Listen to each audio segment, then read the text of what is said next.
Hello, I'm Edward. This is the Please Let Us Into Med School podcast, the official podcast.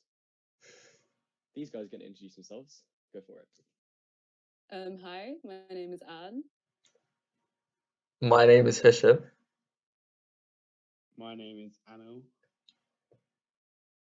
And that's the entire podcast. Thanks for listening. Edward, you did not introduce yourself. You did not say your name, I don't think. Oh, I'm Edward. Yeah.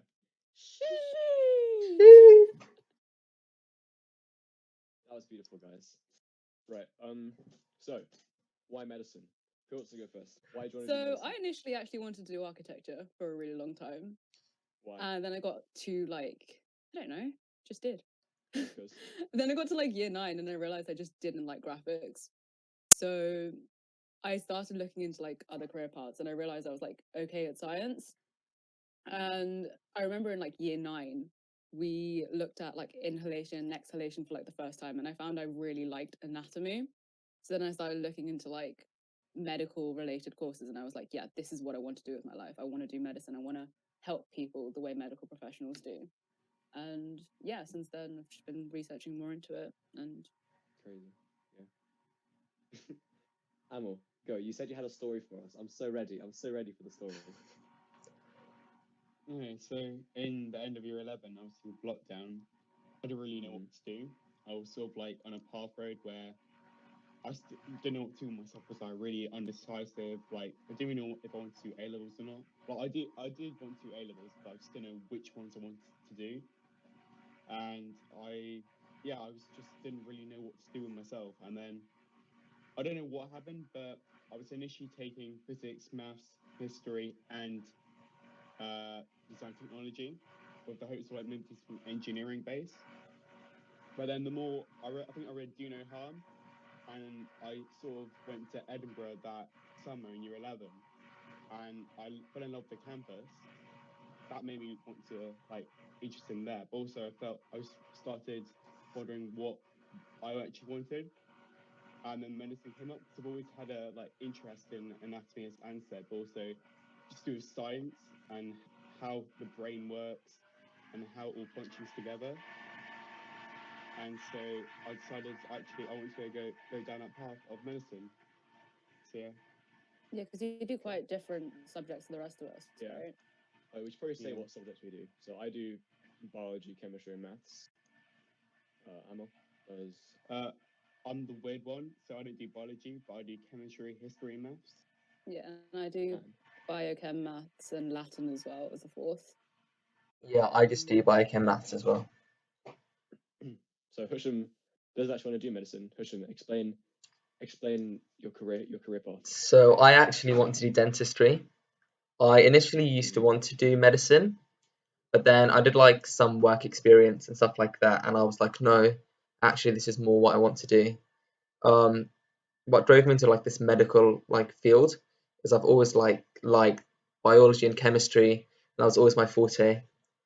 And then so I always knew I wanted to do something medicine. And then what I really like about dentistry is it's very personal.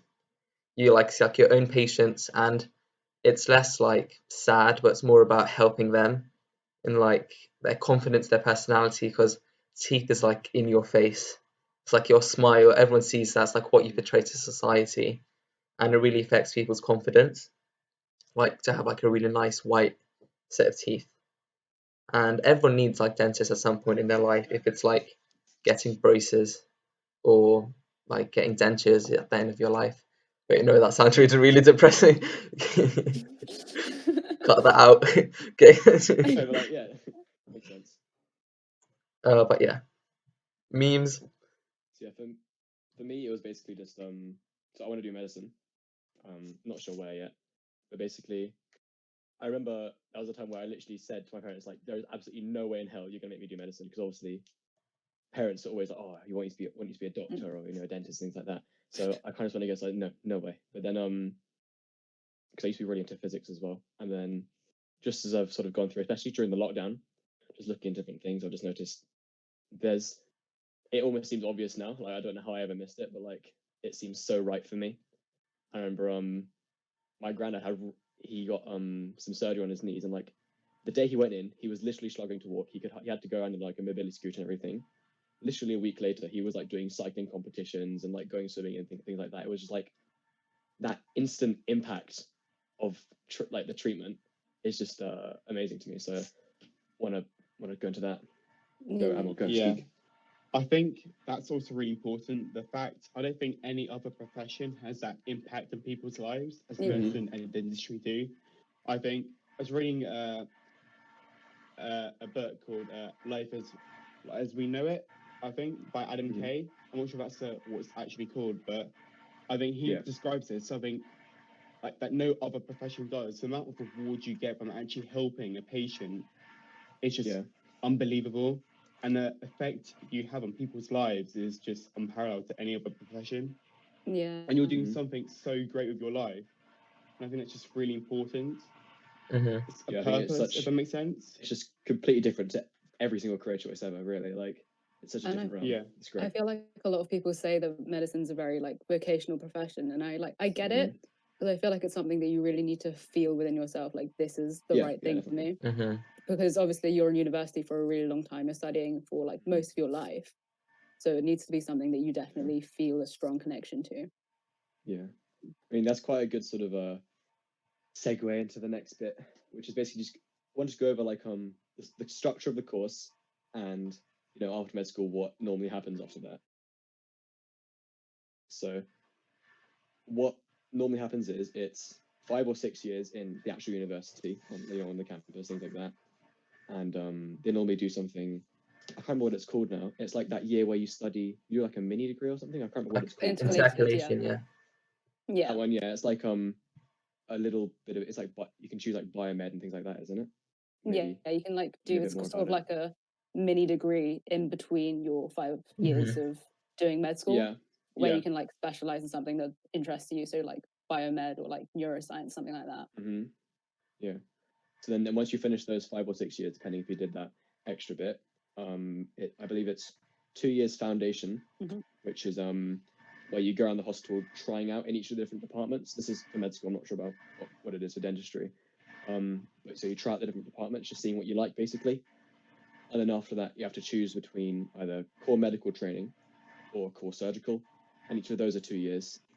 And then I know after core surgical, you can do the highest like sort of tier of education you can do is like ST, and that goes ST 1, 2, 3, all the way to 5. And then after ST 5, you're basically like a qualified surgeon, consultant, things like that. But I'm not sure after core medical training where that goes actually. I think for GPs, so on the Nottingham website, it describes it really well. So they describe it as you do obviously your like 5 or 6 years of med school, you do your 2 years foundation, and then you do I think 2 years GP training, and then you're also on probation for a while, I think, as well. And that's just to help you like get all experience. No, sorry, the GP training is 3 years, and you're under review for 2 years just to try and like fulfill all the knowledge you can. And for surgery, you go from house officer to SHO, senior house officer to registrar, senior registrar, and then obviously consultant, as you said. Yeah, with like GP and like pediatrics as well, it's quite different because it's more like holistic care. It's for the whole body rather than like specialist training. So it's like a bit different from like surgery and stuff. Yeah. But yeah. But what about you, Hisham? Dentistry with the university is pretty much really similar. You have like usually it changes between universities, but it's the 5-year like postgraduate or undergraduate course. You can do a 6-year foundation one, and then like some unis I know like King's, it depends on your postgraduate degree, but you can have like 4 or 3 years instead of the normal 5. After the university, if you want to work in the NHS, it's like a 1-year foundation training year. And then if you don't want to work in the NHS, you could straight away go work like a private dentist. You can work as an associate or something like that. Or if you want to, you can open up your own practice. But that's quite hard for most people to do. Straight away, it's difficult. What's nice with dentistry too is like you can always specialize. You can always like do like mini degrees and stuff. Most of them are like 2-3 years, like implants and stuff like that. So I'm hoping the thing that interests me most is, well, one of the things is trauma surgery. I think it's very unique, unlike any other sort of area, because it just ranges so much. Like one thing could be a motorbike accident, the next thing could just be a not simple, but like a less complex issue, and it just ranges day to day. You don't know what you're going to get, like what problem you're going to have to solve, and you just you just do it, and then it just guarantees the result. You're trying to save someone's life, basically. And I think that's really interesting. Although I think neurosurgery also interests me. Yeah. And I just think why the brain. neurosurgery? So I'm just really interested in how the brain and the CNS works and how they interact, and how just unlike any other surgery, it's so precise, and it's just precise, and it's just really interesting. There's so many different areas about it. But yeah, and also correction beforehand, the book by Adam Kay is This Is Going to Hurt. So yeah. So Anne, do you wanna Yeah, I'm also quite interested in surgery in general. Like I don't really know exactly what I want to do as a doctor, but I am quite interested in surgery. And I remember I was attending a webinar, and there's a really low percentage of women who are actually surgeons in the NHS. I think it was around like 14% or something, which is really, really low. It's better than what it was a few years ago. It was like 9% or something. But that's something that I think, obviously, we're moving towards it being better. But I feel honored to be part of that. And so yeah, so I'm like thinking of surgery specifically like cardiothoracic, because like I said, I was really interested in like respiration and stuff, and like the lungs and like the heart and stuff. So if I were to do surgery, I think probably somewhere along there. Question: you're saying, you know how you're saying in dentistry you can specialize in different things? Yeah. What kind of things do you mean like that? There's like different courses you can do. Like you can do ortho, prosthodontics, implants, like for kids, pedo. Wait, that's yeah. Moving on swiftly. A range of things, basically. Yeah, a big range of things. For me, I think I quite like prosthodontics because I did some work experience at a dental technician. So you get to see like all the implants and dentures getting made, and I think that's really cool, personally. What is prosthodontics? Is it? It's like filling in missing teeth and stuff, like veneers, dentures, that kind of stuff. Okay, that's cool. So Edward, what about you? I'm kind of in a similar place to Anne, where I'm trying to keep open. I know surgery is definitely something that I want to go into. Yeah. But I don't know what it's such a complex thing. I just don't know enough about it. So I want to, hopefully by doing this, I can find out a bit more about different types of surgery and hopefully I might want to do. But at the moment, I'm just keeping myself open. But yeah, definitely something in surgery, because I just like to be hands-on. I'm quite an energetic sort of person. I don't like to be just sitting still. You know, I don't think I could survive as a GP or anything like that. I need to be doing something literally visually, like this is what I'm going to be cutting and this is what's going to be happening, and it needs to be happening in front of me, otherwise my little goblin brain will not understand. I think what I quite like about sorry, go on. You go on. Yeah, no, I think what I quite like about medicine is how like practical it is, in terms of even if you're like a GP or something, medicine is something that you're like constantly learning like throughout your life, but you're also constantly applying the new knowledge, which I think is quite interesting, and it's not something you see across all professions. Yeah, and it's nice how it just it keeps like just keeps changing all the time. Evolving, I like that. Yeah, and you're just learning new things all the time. What were you gonna say? I think it's such a broad area. It's like no one case is the same, if that makes sense. Like that's why I love trauma, because it just seems that the next case is so different from the next. And you're never gonna get bored, are you? Yeah, and also, but just medicine as a whole, like even like any area of it is just so interesting. And I think that it's just such a cool subject to learn. It's constant development, and it's just great, I feel. Yeah, Mm. because Like the any human area body. Like it. would be a privilege. Yeah. No, I agree. Because like the human body is so like complex and like Yeah. figuring out how it works and everything and like what to do when it goes wrong. I just think that's super interesting. Yeah. I think that is what like the best doctors and dentists do. They keep up with the new discoveries and then like try and Mhm. progress with the times as Yeah. well. But also, I think as well as keeping up with times, it's also interesting to look back on like what previous doctors did. Hmm. I think, Oh, Yeah. and it's just really interesting. So how back in the day, for example, with treating an aneurysm, they used to clip it, but now they can do it via radiology or Yeah. they can record up that way, and it just the constant progression is just so cool. And Yeah, it's interesting watching the treatments grow and get better and better. Yeah. Yeah. Yeah. And also like for example in surgery, like the advancing of like robotics and stuff to like help it be Yeah. more precise and everything. It's interesting to see how that's changed over the years from when everything used to be done like really manually. I mean, to be honest, by the or time like how, by the time we finished our like course and stuff, realistically, we'll probably all be using robotics. Like, Yeah. 90% of it's all gonna be robotics, I would think. Hmm.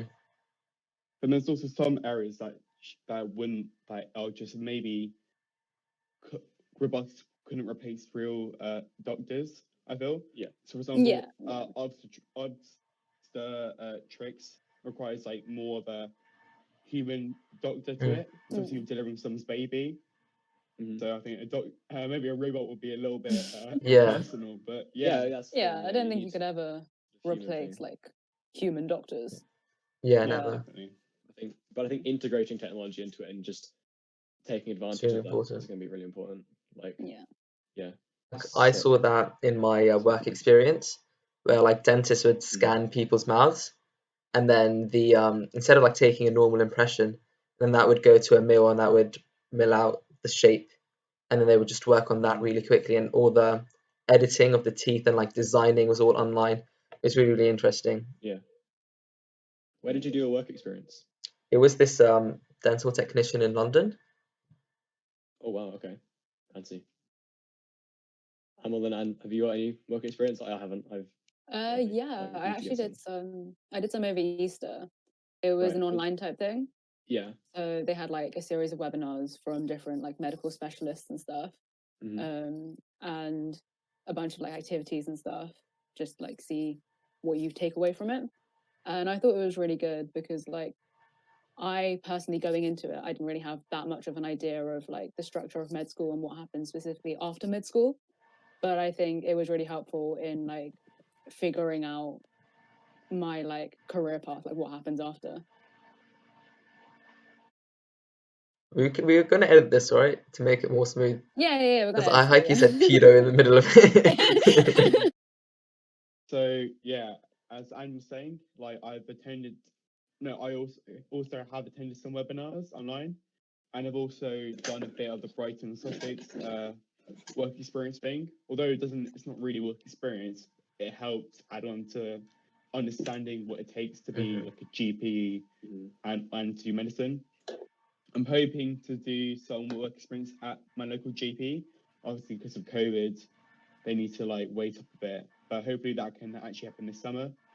I'm also to do this on like this 5 day, I think it is, at UCL, where basically they take you through it, like how to do stuff. You even get to do a little bit of surgery on a banana. It's pretty funny. But yeah, just trying to like gain all the skills needed. Yeah. Also do some stuff on my own time. Yeah, but I think What about you, Edward? nowadays, like, just with COVID, it's so difficult to get work experience just because yeah. it's just not safe. That's just the easy answer to it, really, isn't it? Like, but I hope. I mean, it's like the cases starting to go down. Vaccines are starting to work. Like, it's like half the population's got their first dose or something, which is Yeah, it's insane. So, I think really within a few months' time, I wouldn't be surprised if we were all getting work experience in hospitals and things like that because of those almost like quote unquote leftover patients from COVID. They're going to need as much help as they can get. Of course. I think. Yeah. So I wouldn't be surprised if we all get a good position there. But I signed up to something called Observe GP, which I haven't done yet, but I'm looking into that, and I want to do a few more webinars. I did attend a few sort of more not really work experience, but like just med school related ones about entry requirements and UCAT and things like that, and those were quite good. But as for work experience, I'm still looking for that. We have a few dentists in the area, but I'm not sure if they'd count. But I need to look into it really. I think a good one for dentistry that's online is the one that Sheffield is doing. It gives you like a really nice idea about the course, what dentists do, and like the whole dental team. So if you're interested, I'd say check that one out. Yeah, that's all online. Yeah. Mhm. Sounds good. Yeah, I think as you said, after maybe in the summer, hopefully we will be able to get experiences. So just looking out for those like online, so one, just look out for it really. Yeah. And try and apply for it.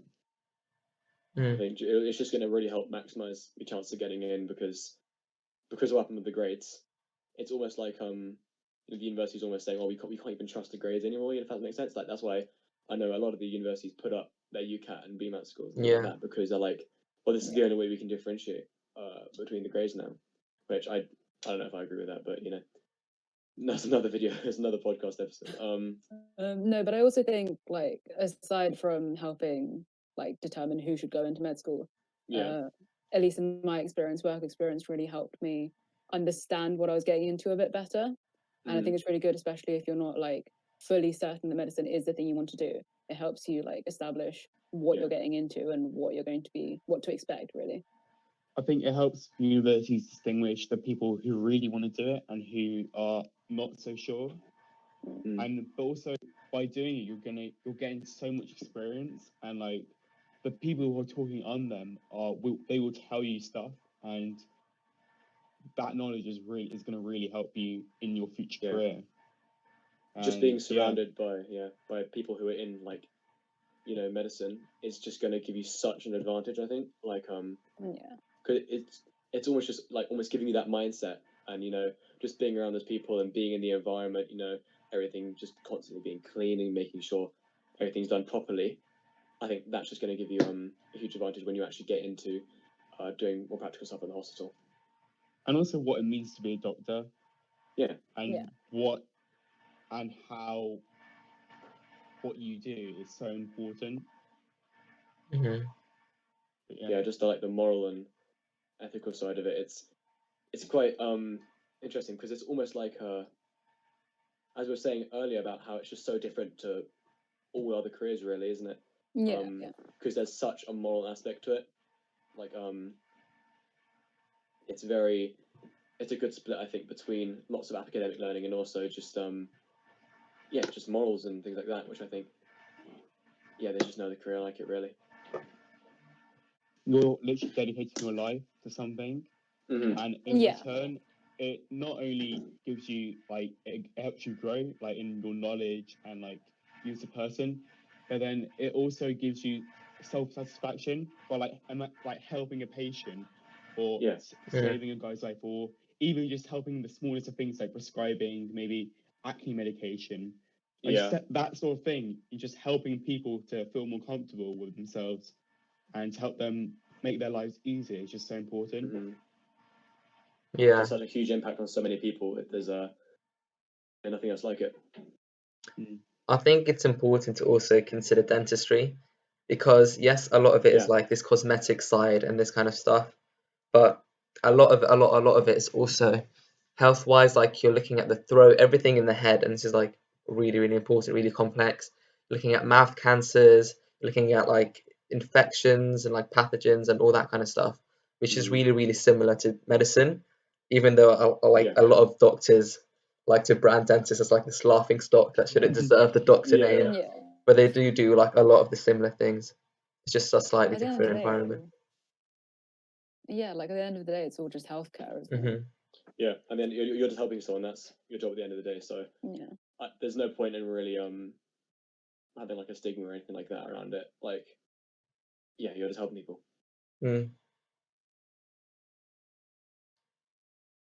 Yeah. We could talk about like traditional versus like integrated versus problem based. There's three types of I and think there were university like course, right? So 6, but they're like 3. Those are the 3 main ones. The Yeah. three main, Yeah. I think, are traditional, integrated, and And MMIs. PBL. Oh. They're Well, the for same to me, dentistry, it so might be don't- MMIs, but for dentistry, a lot of it is I MMIs. know, I maybe. don't know. But like, I think as the 13 described it in Med Society, they basically said Oh, I'm talking about interviews. I'm waffling. Never traditional mind. is Yeah. much yeah. more traditional is much more like lecture based. If that makes sense. yeah. Mhm. Yeah. And so Oxford and Cambridge are notoriously known, not notoriously, but they're known to use this way of teaching. Yeah. And like in the first 2-3 years, very scientifically based, and then Mhm. only in like your last few years are you actually going to do clinical training. Yeah. Yeah, then I think integrated is like where you're in the hospital a lot more, working with patients, things like that. And I think that's also, I've heard, is becoming more and more popular throughout more universities now, Yeah. which And makes I sense, I think- guess. I believe with integrated as well. With traditional, you learn anatomy and physiology separately. So you learn like the body parts and then how they work, like in 2 different like Mhm. almost courses. Whereas with integrated, you kind of learn like different sections of the body. So you'll learn about the heart, you'll learn everything about the heart, how to like treat it and everything all at one go. Yeah. Yeah. Yeah, you learn in modules, don't you? So you got like maybe the I don't know. I'm just talking about the brain, the heart, Yeah. Yeah. like that sort of And you thing. study like everything about it all at once. I think it depends how you learn. Yeah. Yeah. then I there's think also- And then there's also problem based, which is like more like self-directed, and there's more like group work and stuff. Hmm. So at the end of the day, like Emma said, it all comes down to how you prefer to Yeah. work as an individual. Christian, do you know what it's like There's in that- dentistry or not really? I think like the vast majority of dental schools have like their way of like a mix of integrated and traditional. The only one that's completely traditional I can think of is Dundee, but most of them do like phrase it as like integrated and traditional at the same time. Yeah, I think each one has some benefits. So Mhm. with problem solving, you're really like focusing on like what you're doing, and you're finding out yourself. And I think that requires such a great deal of independence, but also that's really important because you're actually trying to do it yourself, Yeah. and Yeah. you're not relying on like your lecturers to help you do it. How I think with traditional and integrated, like with them, you know what you need to learn for their tests, and I think it's just how you learn basically. It's whether you like it more lecture based or more independence. Yeah. And I think I'm A on, levels are a good opportunities to find out what you actually like. Yeah. So like in GCSEs and A levels, try and see if what you would prefer and what fits with your like way of revision and learning to give you like the best experience. Yeah, I think for me, I like a more of a mix. So although I like doing some group work, I know I also like doing the more not traditional, but the more like lecture based stuff. Yeah. Mhm. Yeah. Yeah. Yeah, I was just looking up the styles of teaching in dental schools in the UK, and I'm on the dental portal, which I'm guessing is like medic portal, but Mhm. for dentists. And yeah, it says similar to med school. So traditional is taught predominantly through lectures and practicals. It suits people who prefer to be spoken to and like making notes. Problem based is offered by. Also, yeah, problem based is like independent learning and in groups, and they'll just give you like a case study and you just have to complete it. And the first one that started doing problem based learning in the UK was Manchester, it says. Mhm. And then yeah, it says integrated course is like a mixture between traditional and problem based learning, which most dental schools it says do. So I guess yeah, most just like in medicine, most universities are going for integrated nowadays. I also think with integration, like you're getting that clinical experience earlier on, I think, Yeah. than traditional. And I think although it's good to get that basis, I think it's also important to get those clinical experiences early on. Mhm. Not that it matters if you do traditional. No. Yeah. I think each one has some benefits and maybe disadvantages. Yeah. Again, like someone might prefer to like have all the information first before attempting to go into a lab. And so Yeah. like someone who works like that would prefer traditional over integrated. I think as Hisham said, it's just in A level to really find out how you work and what sort of way you prefer. And I think eventually we'll come to a decision what sort of area or course structure we prefer. Yeah. Mm-hmm. Yeah. Oh, well, we are pretty much done. We did 32 minutes. That was pretty good. That was pretty good. Yeah. Bye. Bye. Thanks. Bye. Next episode is going to be on the leftover patients after COVID and the NHS and how that's going to impact it. Bye. Bye. Bye.